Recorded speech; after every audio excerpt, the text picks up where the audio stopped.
Hello and welcome to the Athena 40 podcast, Bouncing Back.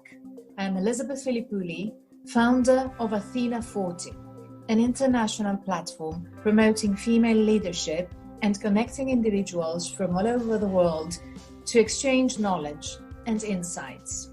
In this podcast, we are interviewing thought leaders, entrepreneurs, and decision makers from all over the world. We're bringing you insights related to developments triggered by the coronavirus crisis.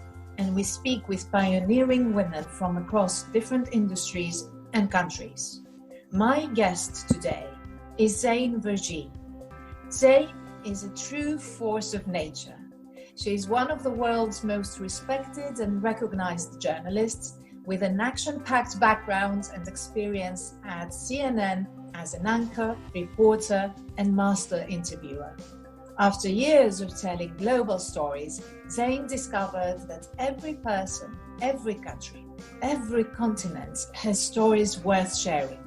And she co-founded a digital media platform focused on Africa, and it's called Akoma Media. Zain was born with a worldly mindset as a woman of South Indian heritage who grew up in Kenya and later in Canada. And currently, she's based in LA. Zain, I'm thrilled to welcome you to Bouncing Back. Thank you so much, Elizabeth. It's wonderful to be with you. And thank you for that warm-hearted introduction. I'm a great fan and admirer of you always. Likewise. How is LA these days? Give us the picture of the fascinating city of angels during this unprecedented coronavirus crisis and the lockdown measures. When I look outside my window, I'm just startled that everything can come to such a grinding halt. Anyone who's been to the City of Angels knows that Los Angeles is a driving city, and you always, as a rite of passage, have to sit in traffic or complain about traffic. You always see cars, and I don't see any. Maybe a sporadic driver every 1 or 2 hours, but that's it. The streets are eerily silent. The pollution in the city has gone to zero. The skies are bright and clear. You could even see the skyline of Los Angeles with no haze because there's no traffic. The shelter at home order that's been given by the governor, I think people are really taking that seriously. Early on, they didn't, as we were all kind of wrapping our heads around what this really meant. It's a athletic and a healthy city, so people would go out to the beach and work out, and they would think that would be okay. Or we would go out hiking on one of the many beautiful trails, and it became quickly apparent that that's not going to work with the social distancing measures in place. So that's all come to a grinding halt. So you see very few people even walking for long distances on the streets. Around 5 p.m., people come out, and it's usually families in tows, people, mom, dad, kids, dogs, which is actually quite nice to see. So around lunchtime as well, one sees that too. The grocery stores have developed, I would say, quite a good sense of order. You can only have X number of people in a particular store for a particular time just to make sure the social distancing happens and that they can manage it as well. So I would say, Elizabeth, that LA is truly in lockdown. People have stuck to the orders now, and people are scared and are indoors. And we're actually going to be indoors now until May the 15th. So I don't know what I'll do. It's already been 5 weeks of being indoors, Elizabeth. What is your daily routine like? Well, since I left CNN and built a startup, I've actually behaved very much like a startup, which means keeping overheads low and typically working out of the house. So it's not really a shock to me to be at home and be working, right? So I already have had established pretty good routine. And with COVID and our lockdown, I think I've actually become more disciplined because of it. So the routine is typically I get up very early around 5 my time, and I spend 20 minutes doing a little bit of exercise. I spend 20 minutes reminding myself what to be grateful about. And I noticed that before I was grateful for this beautiful vacation I had in the Maldives, and now I'm grateful for food and shelter. So it's really interesting how my gratitude sort of thing, expressions have changed. Or like, I'm just grateful for breathing. That's what I wrote the other day. I'm like, I can, the people that have the virus are struggling to breathe. And so I'm lucky I have breath, just stuff like that. So I notice I've become basic, which I think is good. Do you feel more spiritual these days? And I'm, judging from myself, because that whole crisis, which has been a direct threat towards our lives, or the lives of those we love, the lives of our friends, wherever they may be around the planet, and regardless of how long it is that, we last spoke to them, we realize how important they are for our existence, because all of us, one way or another, we have shaped each other's thinking and each other's attitude towards life. And that threat is as much of a threat for me as it is for you. So we feel for each other. And that has brought me closer to my own existence, in my own spirituality, if you know what I mean. I think you're right on, to be honest. I think that it forces you to look at yourself, right? Because you have time. So, we're seeing stories about mortality. We're facing it. That's why we're so afraid to go out, or we really are sticking to what we're told to do, is because we have like this invisible, enemy in the form of a virus. So, we understand that it could be life-threatening, or at least life-changing. So I think you're forced to look at what the Stoics, you'll appreciate, said, which was like understanding memento mori, like at each moment death. And when you see life through that filter, you automatically become much more spiritually inclined, or you don't take things, as personally or negatively as before. And you focus on the time that you have and the quality relationships that you may have lost because you were just so busy doing different things. So I think the point about becoming more spiritual is very true for me. And I think I really much more so value friendships, the people that I had lost touch with, and even looking at myself and trying to understand purpose in the world and God and why, all these easy topics to squeeze in, which you can't really reflect on when you're rushing from plane to plane. I mean, you understand that, you putting on these incredible events and moving at lightning speed, and you have such great talent and productivity. And sometimes, the questions that we're asking now can be lost in that flurry. It's so true. We have been living a life which is a non-stop one, a fascinating one, especially those of us who have been blessed to meet people who are change makers in the world. And so inevitably, when you have come across such people, your thinking, your way of acting, your way of dealing with things in life becomes different. You get more inspired, you get more motivated. And that, of course, comes along with a constant action, an action plan, a second action plan, more things, more people to engage. More people. Exactly. And suddenly, that thing, that killer virus out there has brought everything to a pause, which at the same time is a very productive pause, because now we're able to say, wait a second, was my life meaningful enough? Was I moving towards the right direction when it comes to my relationships, friendships, family, my personal balance? What is it that I need to reconsider in light of everything that has happened? And how can I be more useful, or even more useful, or even more accountable towards a world that now needs us more than ever? I think that's beautifully put. And I think that we are in a moment of a transition opportunity to a new kind of epoch almost, like we took so many things for granted pre-pandemic. Then you have, what is the equivalent in our modern times of, the plague of 1918. And, we have an opportunity to understand how can we transform our lives and the world and the way we want to relate to each other, because an epoch really has ended. In my view, it's that big. And I think there's, many people that are grieving on multiple levels, life as it was and life as it will be. But within that, as you correctly articulate, we can actually devise the world that we want and the kinds of people that we want to be and the relationships we want to have. And as countries and as human beings, how we want to approach the world and each other.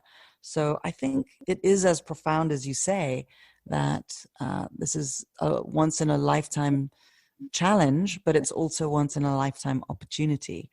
And how we think about the long game right now is going to be critical, and how businesses behave, how leaders behave, where we put money, who we choose to support, how you and I choose to use our voices, where we choose to use them.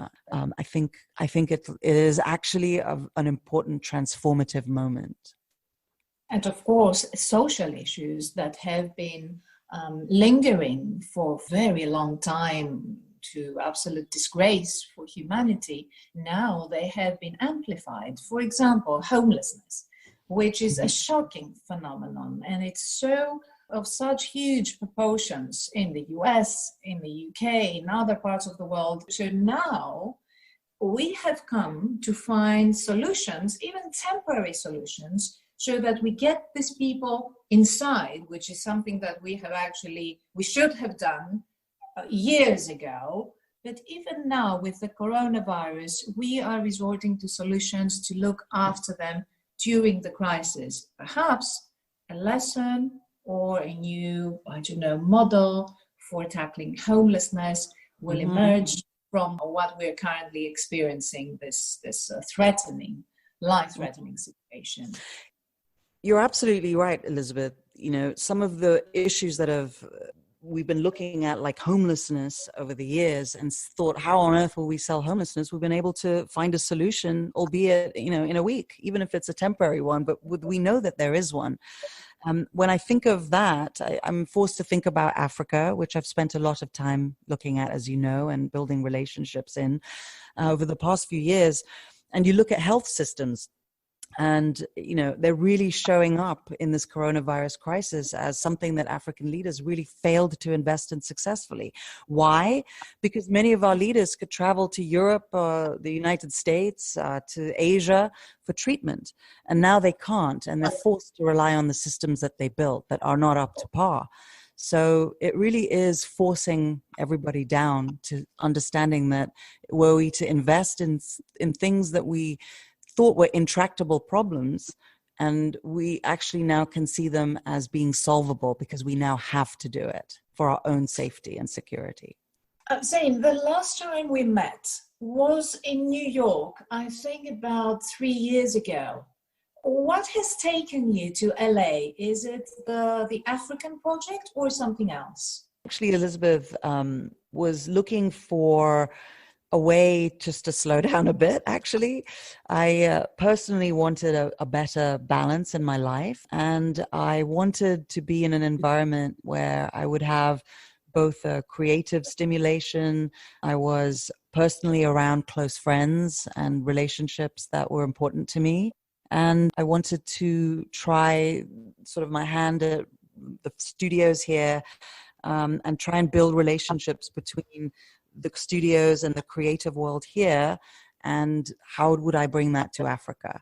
And so I've spent a little bit of time on multiple levels investing in that, understanding the technology sector in California, and then Silicon Valley, the entrepreneurs, the startup world, the movie world, the screenwriting world. And at the same time, I was able to find a good balance between making myself happy in life in general, which, as you know, the pace that you and I have both kept is tough.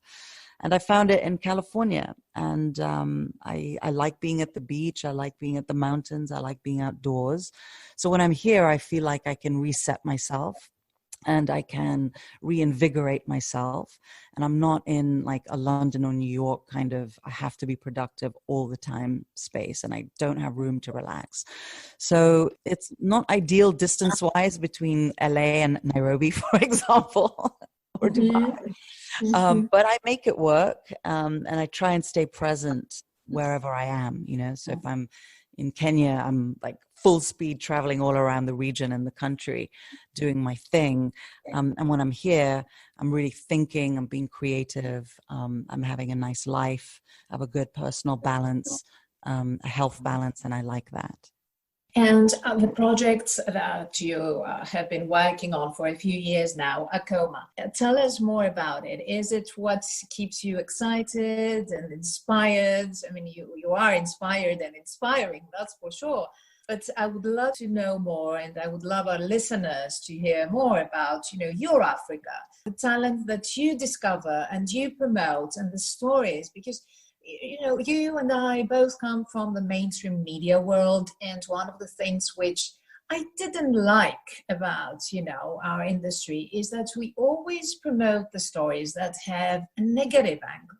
Something is wrong, something, you know, is about poverty, or is something a disaster, I don't know.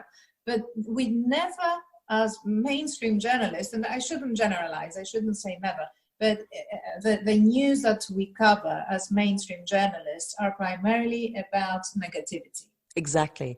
And it's the single story, as Chimamanda, the famous author of Nigerian descent, had said, is that's the problem with covering Africa. It's the single story, and it's just negative. And it's not just Africa, it's many parts of the world, as you articulate. But for me, after leaving CNN, I thought, wow, there is so much incredible talent on the continent. The continent is 54 countries. There are young populations in each one of them. You know, the mean age on the continent is 19, Elizabeth, right? And there's a population of 1.3 billion people, and everybody's coming online. And if they're not online now, they're going to be online. And smartphone penetration is higher than ever. So not only is there an interesting business proposition there, but I was more driven by the idea that there was an opportunity to shift the negative stereotype of Africa by Africans, by 54 different countries, cultures, peoples, etc., coming online and being able to harness their own voices. So I spent a lot of time trying to understand that with my co-founder, a Nigerian guy who used to work for CNN and Turner as well, who really helped me understand digital products and how you look at ideation, how you build technology, how you deliver technology, how you create roadmaps and deliver to audiences and build business models. So I really had a lot of learning to do, you know. So it was a very steep learning curve. And we built an open source platform for Africa. And I was able to successfully build with Chidi, my partner, a storytelling community that could tell great quality stories from Africa. But we built the wrong technology for the right problem. And we built the wrong business model, and which ultimately failed. And so that was a bit of a blow to me and him, because, you know, we vested everything into this, and, you know, I self-funded it because no one else believed in us. So we decided to believe in ourselves. So we just decided to do it. So we lost quite a lot of cash, and we proved, however, that there is a problem that needs to be solved, and there is a market. We earned a respectable revenue, both foundation money and corporate money, over a 2-year period, which kept us going. Ultimately, it failed. So then I was forced to grapple with failure as something I wasn't used to, with something that really hurt me on every level, professionally, financially, ego-wise. And, you know, TV people, we have big egos, Elizabeth. So you know, so that was tough. Yeah, I don't want to interrupt, but I'm going to share a similar story of similar failure, which I went through. Oh, good.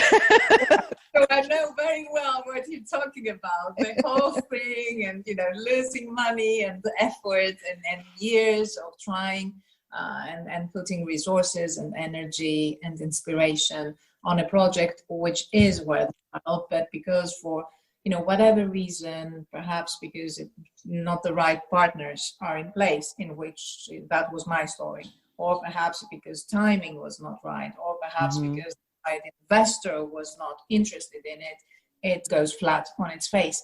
But that doesn't mean that we don't learn from such, failures, Zain, because you've created for yourself a fantastic legacy of knowledge. The next project that you are going to have your hands on is going to benefit from whatever you learn from the so-called failure. It's not a failure. It's an effort. It didn't work, in that form. It's going to work in another form. I appreciate so much that you said that. I've actually come to feel empowered by having, as you say, situations like that didn't work out. There was a professor at Stanford that put it beautifully. He said, it's important to have a collection of failures before you can actually be successful. And so I thought, I'm really collecting a lot now. So, Elizabeth, to your point, I thought to myself, okay, let's pivot out of this and see what worked, right? So then we came up with a new concept, which was live events. Let's do that, and so when we looked at the landscape, actually, one of the wins that we had was in all of this, a talent accelerator that we built, where there were live event elements to it, right? Whether it was training or online or coming together in person. And so we built a whole live event strategy this year, which, by the way, I was very proud of. I was thinking, wow, for Africa, I'm really building this out. And it was probably the best sort of runway of the year that I was looking at since leaving CNN. And then, we signed all the deals and everything in December, January. And then COVID happened. And as you know, everything was canceled. And so I looked at Chidi and I was like, what just happened? I was like, again, we're at zero. I think that the coronavirus environment is giving us all, especially, time to just look within, and then perhaps even more profoundly affect what's without, how we can even more poignant way do even greater things. And one thing that I'm thinking of is, how do I do less with less? I was always doing more. I do this and there's more, and then there's more, and then there's more. And so I've actually said, wait, stop. Maybe I could just do one or two things, and I have less things. I've got less space. I have less, money. I have less team around me, but yet, I'm able to project more somehow if I do less. Zain Verjee, thank you for joining me today. And thank you for listening to the Athena 40 podcast, Bouncing Back. Stay tuned. More episodes coming up. Please do subscribe. Athena 40 is hosting conversations with thought leaders, entrepreneurs, influencers, and decision makers from all over the world in this effort to find our new normal. You can find more information about us on athena40forum.com. Follow us on Twitter on Athena_40. Stay safe, stay inspired.